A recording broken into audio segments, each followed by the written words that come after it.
Hello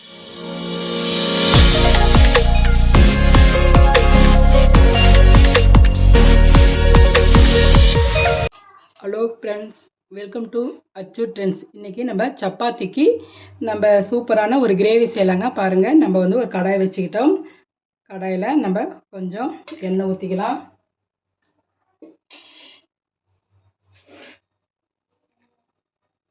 எண்ணெய் காஞ்சிதே பாருங்கள். ஒரு 5-6 பல்லு பூண்டுங்க, சின்ன பூண்டு தான் எடுத்திருக்கேன். ஒரு 5-6 பல்லு பூண்டு, 2 பட்டை, 3 லவங்கம், கொஞ்சம் சோம்பு எடுத்துருக்குங்க. தாளிக்கிறதுக்கு நம்ம இப்போ வந்து இது எண்ணெயில் போட்டுடலாம்.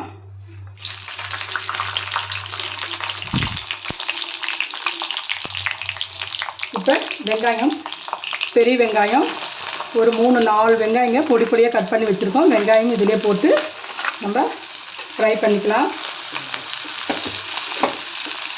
நல்லா கொஞ்சம் கோல்டன் ப்ரௌனாக நம்ம ஆற வரைக்கும் நம்ம வந்து ஃப்ரை பண்ணி எடுத்துக்கலாங்க.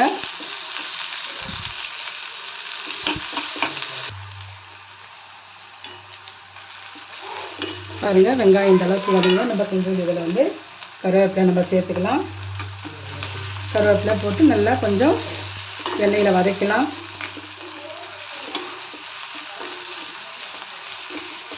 இப்போ தக்காளி ஒரு 4 தக்காளி பொடி பொடியாக கட் பண்ணிட்டு தக்காளி சேர்த்துக்கலாங்க.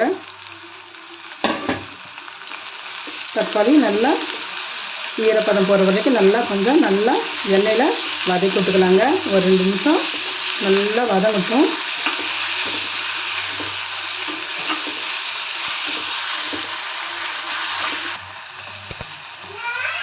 பாருங்கள், தக்காளி நல்லா குழைய வதங்கிருச்சு.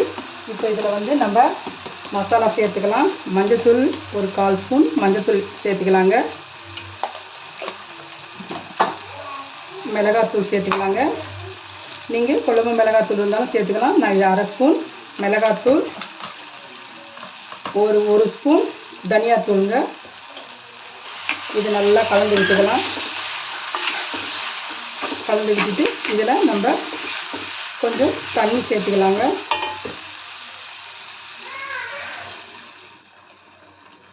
கொஞ்சமாக தண்ணி சேர்த்துக்கணும். இது வந்து நல்லா வேகட்டும்.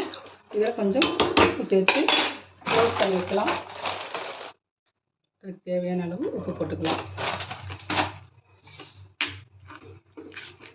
இப்போ நல்லா கொஞ்சம் வேகட்டும். பாருங்கள், கிரேவி நல்லா ஒரு 10 நிமிஷம் நல்லா கொதிச்சிருச்சு. எண்ணெய் திரண்டு வருதுங்க. இப்போ வந்து முட்டை ஒரு 4 முட்டை வேக வச்சு நம்ம இந்த மாதிரி வந்து இப்படி கோடு போட்டு நம்ம இதில் சேர்த்துக்கலாங்க. இந்த தொக்கில் சேர்த்துக்கலாங்க. இது அப்படியே கலந்து விட்டுட்டு இது நல்லா கொஞ்சம் தண்ணி இருக்குங்க. ஒரு 2 நிமிஷம் நல்லா இந்த முட்டை காரமெல்லாம் வந்து இந்த முட்டையில் வந்து ஏறட்டும். அப்படியே க்ளோஸ் பண்ணி வைக்கலாம். பாருங்கள், நல்லா தொக்கு வந்து முட்டை போட்டு நம்ம கொதிச்சிருச்சுங்க. இப்போ இந்த அளவுக்கு கிரேவி இருந்தால் போதுங்க. நம்ம சப்பாத்திக்கு தொட்டு சாப்பிட்றதுக்கு நல்லாயிருக்கும். மேலே வந்து கொஞ்சம் மல்லித்தலை போட்டு நம்ம இறக்கலாமா. சூப்பராக இருக்குங்க. சப்பாத்தி, பூரிக்கு, தோசை, இட்லி தோசை கூட இந்த கிரேவி வச்சுக்கலாங்க. ரொம்ப நல்லாயிருக்கும். சாதத்தோடு பிசைஞ்சு சாப்பிட்டு இந்த முட்டை கூட நம்ம தொட்டுட்டு சாப்பிட்றதுக்கும் இந்த கிரேவி ரொம்ப நல்லா இருக்குங்க. இந்த மாதிரி செஞ்சு பார்த்துட்டு எப்படிங்க எங்கள் சேனலுக்கு கமெண்ட் பண்ணுங்கள், ஷேர் பண்ணுங்கள், சப்ஸ்கிரைப் பண்ண மறந்துடாதீங்க.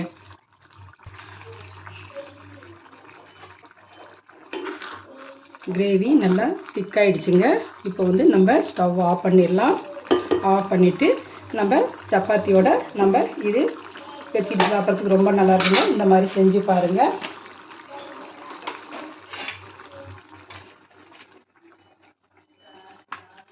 சப்பாத்தி முட்டை கிரேவிங்க சூப்பராக இருக்கும். செஞ்சு பாருங்கள். செஞ்சு பார்த்து கமெண்ட் பண்ணுங்கள், ஷேர் பண்ணுங்கள், சப்ஸ்கிரைப் பண்ண மறந்துடாதீங்க. ஓகே, பாய்.